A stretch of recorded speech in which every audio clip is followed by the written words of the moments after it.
On the last edition of the Sonic Boomers, we were talking about American Idol. On this edition, we're talking about the American dream. Is it disappearing for a lot of people? What do we define as the American dream? Well, I think there's a lot to it, but tonight we want to talk about home ownership as part of the American dream. And as boomers, we are often criticized by younger folks. I don't want to tag any particular generation, but we're often criticized that we screwed it up for everybody else. It never stops. You go into YouTube and you type boomers or baby boomers. Believe me when I tell you, your television set, your laptop, your phone is going to freaking explode with boomer hatred because we took all the money. Where is it? Yeah. Well, show me because I forgot where I put it. Show me the money. It's like they blame our generation for everything. Yeah. And for our generation, at least, having a home was the American dream.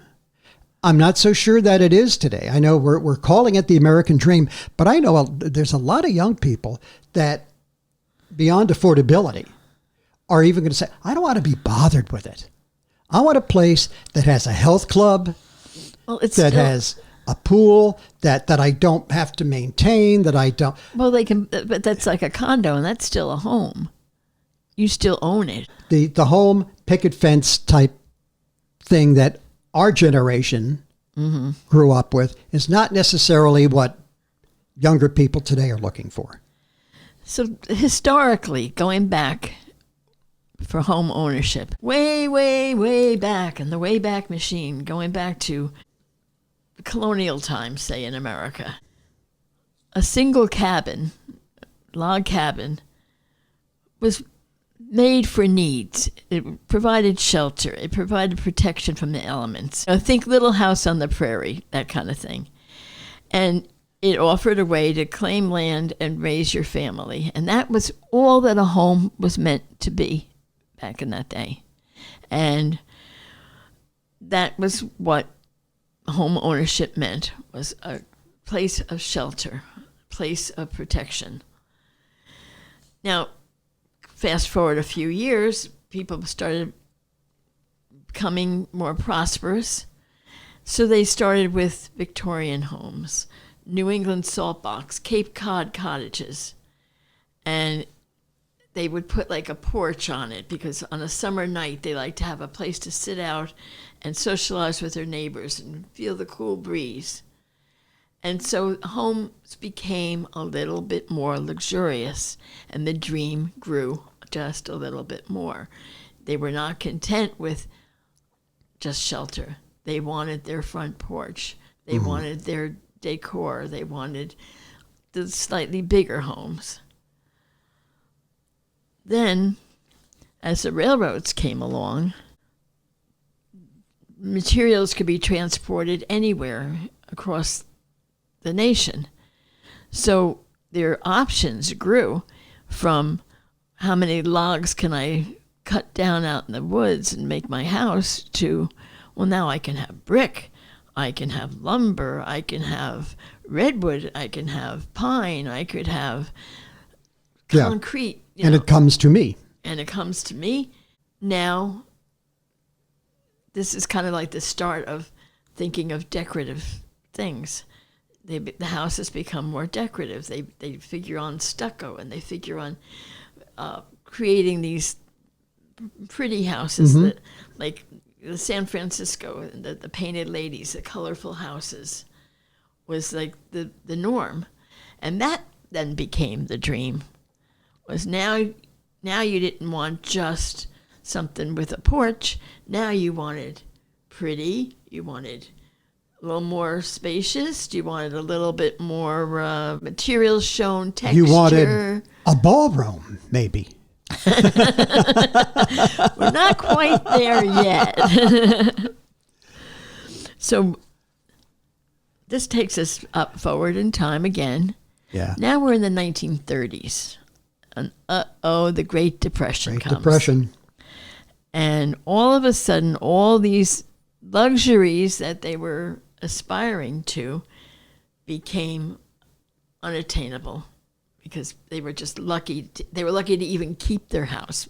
They were losing their houses, losing their jobs. Money was scarce. So people had to learn to make do, and they did. And they started DIY. They weren't hiring contractors anymore at that point. They were fixing things themselves. They learned how to do the pipes. If a pipe leaked, they learned how to fix their pipe. They learned how to repair things. They didn't just throw them out. They repaired. They reused things. The couch would get reupholstered rather than buying a whole new couch. And it was an era of kind of scaling back a little bit. So then, dun, dun, dun, after we got out from the Depression, now we have things like Sears Roebuck, who made kit homes. I can't wrap my mind around it. This was a thing where you could order a kit from the catalog for $1,500, and it would give you everything you needed to build your own home. Do you know that you and I used to sing in a church in Harrison that was built from a kit? Sacred Heart. Sacred Heart in Harrison. Or Kearney, I think. Kearney, American National Catholic Church. It was built from a Sears Roebuck kit because our pastor at that location, Paul Guglia at the time, told me that the whole place was built from a kit. And it was beautiful. It was. It had some beautiful touches. And I remember when he told me, I was like, get out of here. So like everything they needed was in this kit. Yeah. It's like open up the box, and it was the beginning of IKEA. Call a tasker and have him build your Sears and Roebuck house. And it even had the plumbing, the electricity. I mean, like, it wasn't just say, here's a box of logs and put it together, and now you have the structure. Yeah. It was every single thing for $1,500, and Yeah. You can't buy a front door for your house for $1,500 now. So now, like, that made it affordable for ordinary people, which was great. What happened was then entire neighborhoods were springing up because for $1,500 you could maybe scrape that together over time, or maybe even take out a little loan or something to have that. And so more and more people were building these things, so it became a neighborhood, and it became a little bit more congested. So in World War II then, after that, soldiers were coming home. Right? We had the baby boom. The baby boom, yay us. And they had an assistance from the government, from the GI Bill, which lent them money to fund their home purchases. And housing developments were the start. Planned communities where they had a look. Everybody had basically the same layout and amenities with maybe a few variations. Bill Levitt was the guy that really got this thing going into full swing because he built housing developments for the returning veterans with like really low prices, no money down if you were a veteran. Bill Levitt did it with amazing speed and on a grand scale, and really made housing affordable to a lot of people. Now we know that there was a little bit of controversy involved with Bill Levitt, and that's not the purpose of this show, but for those of you who know, we acknowledge it. So they would be, quite often they would be ranch houses. They had driveways, backyard barbecue areas, which kind of replaced the front porch. People like to be out in their backyards. Right. And as time went on, they wanted a little more variation. They started split levels maybe in the 60s. And eventually we got to the 1980s, the 1990s, and we had open concept. Yes, which we've done a lot of shows on. here on the Sonic Boomers. Right. So that kind of gives you a timeline of how the housing changed through the years and how our aspirations changed, perhaps. We went from just wanting the bare basics, just a roof over our heads, keep me out of the rain, the snow, and the cold, to now we have to have the biggest house on the block with the most amenities, and we need a pool, and we need 15 bathrooms and 5 bedrooms. And there is nothing, to me, more egregious than a McMansion. I hate them. Absolutely hate them. I'm not saying you're a bad person if you have one. I don't care for them. They are really, they're egregious to me. I don't mind them per se. Especially if you build it in a neighborhood where it doesn't belong. Well, that's one thing that when it sticks out like a sore thumb, it kind of wrecks the look of the neighborhood. But so be it. It's your land. You can do what you want. So that's kind of the timeline. Now we alluded to the prices in some of these references. Do you know that 1700s log cabin that we started out with, $50 would pretty much build you that home. $50. You spend that much in Starbucks in a couple of weeks. And this is what they could spend for a home to protect Although I'm them. wondering, how much was that in their money back then? Because $50 today doesn't seem like a lot of money to us. Right. There was a time in our lives where it was a hell of a lot of money. And $50 today isn't worth anything. But what would be the value of $50, say, in 1800? Put it in the comments. If any of you want to look it up quickly, put it down in the comments and tell us what would say $50 in 1700s. In the 17 or 1800s be worth in today's money. And something a little bit more modest in those days would still be like maybe $300 to $500 if they added like a loft or an extra bedroom or something like I keep thinking about Little House on the Prairie. Yeah. And some of the people that lived in a very simple log cabin, and other ones like the what's the name of the ones that own the Olsons that owned the store, they had more substantial home with more decorative things, but still everything in that era was still maybe at the most $300 to $500. Then come about, and we're going into like the 1800s when they started doing craftsman homes, and people started getting a little bit more artistic with their decorating, and with their tools maybe got improved where they could now carve and create more beautiful things. $3,000 to $4,000 for the house. Now that's a big jump, but it's still, by our standards, reasonable enough. Then in the late 1800s, after the Civil War, there were mansions because the Old South had all their mansions and plantations, but that was the exception. Most of the homeowners lived in fairly modest homes, maybe $4,000 to $5,000 homes, something like that. And after the Civil War, when industrialization started taking place, they maybe pushed them up to as much as $10,000 for a really, really deluxe home. In the 1900s, roaring 20s, now we're kind of going back a little bit in price, maybe $6,000 to $7,000.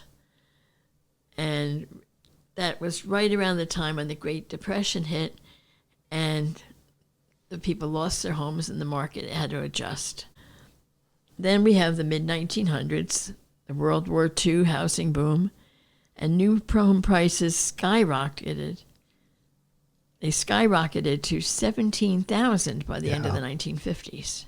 The house that we're in right now was built in 1955, and it was a tract house, one of 705 homes in the development.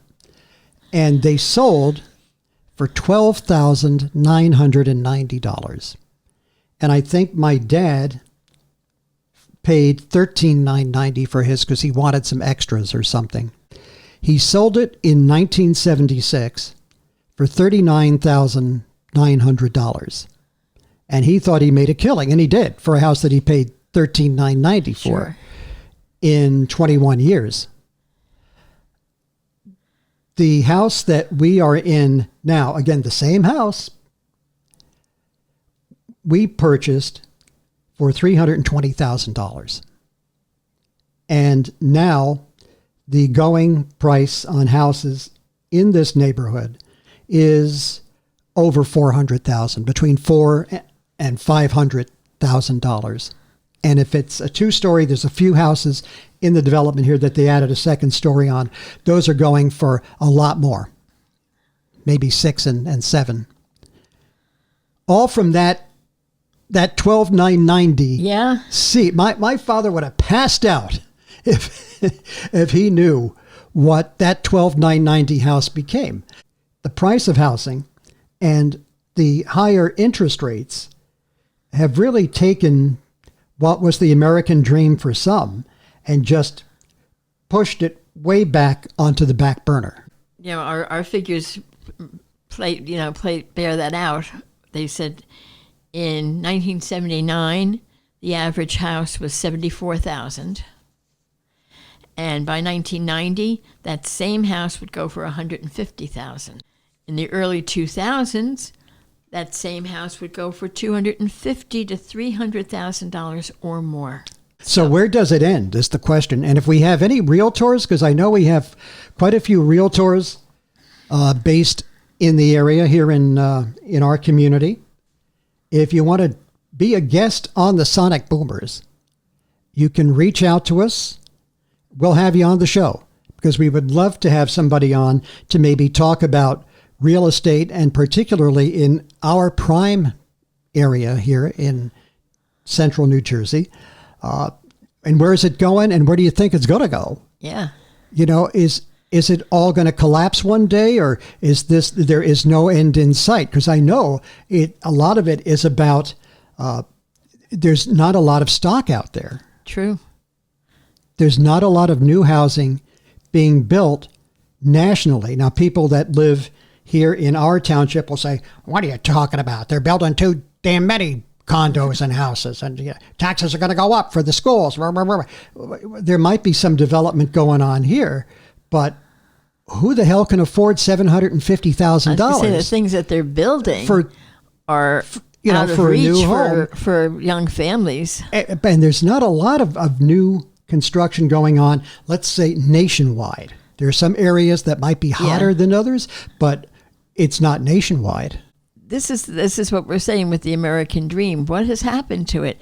Is there still an American dream? Is homeownership still the be-all and end-all? Like we alluded to the fact that some of the people that are having to work 2 jobs and careers and things, they don't necessarily want to have the upkeep of a home, but they still benefit from owning their residence, be it a condo, be it a townhouse, or be it a single-family home. There are tax advantages and things to home ownership that everybody wants to benefit from, regardless of the type of home or whatever. So it becomes just a conundrum. Then what do you do? I mean, we, like a lot of people, started out in an apartment. Nobody, when Maureen and I got married, nobody gave us a damn thing. And we worked our asses off for everything that we have now. And it didn't happen overnight. It happened over decades. But we started out in an apartment. And we had a really nice 1-bedroom garden apartment. And we paid, $180? $195 a month. We got a little bit of a discount because it was located over the boiler room. Right. And they said it tended they were going for $200 and tended to get hot. They gave us a $195 rent because of the boiler. And it was a great apartment. We really loved it. And we were there for 2 years, and then we outgrew it, and we moved. We bought our first house. 36. 36,000 for our first house, which was a 2-bedroom bungalow. And then we bought the next house, which was a 3-bedroom house. A colonial. 2-story colonial. And we paid, I think, 46, I think. 45 or 46. And we sold that for $170,000 roughly.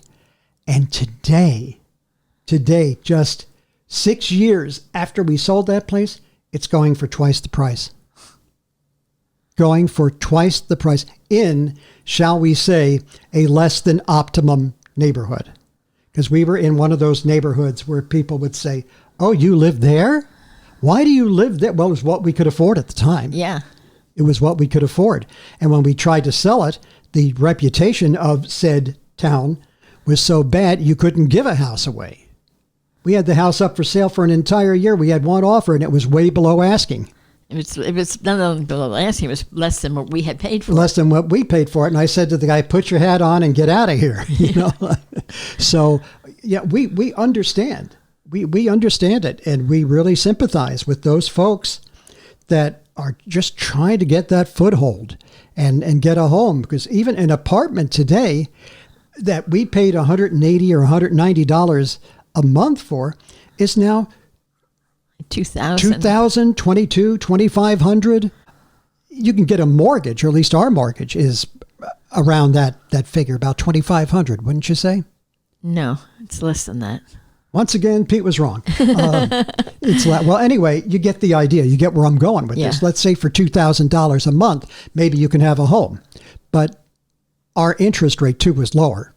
Yeah. Because we lucked out we sold our old house just as the pandemic hit. And we got in here just as it was starting. So we had the right offer at the right time, and it made it happen. So we really understand those young people that are really trying to get that first home, that first house, and have something more than a receipt for the rent at the end of the month. But, well, I don't know what the answer to this is. No, I don't know. But just comment below if you have any ideas. Keep plugging away, and hopefully the future will be brighter. What can I say? Yeah, there's a lot going on in the world right now where we hope the future will be brighter, but we won't go there. You can fill in the blanks yourselves. That's going to do it for this edition of the Sonic Boomers. I'm Pete. And I'm Maureen. And we thank you for watching. Please like and subscribe, and we'll see you next time. 26.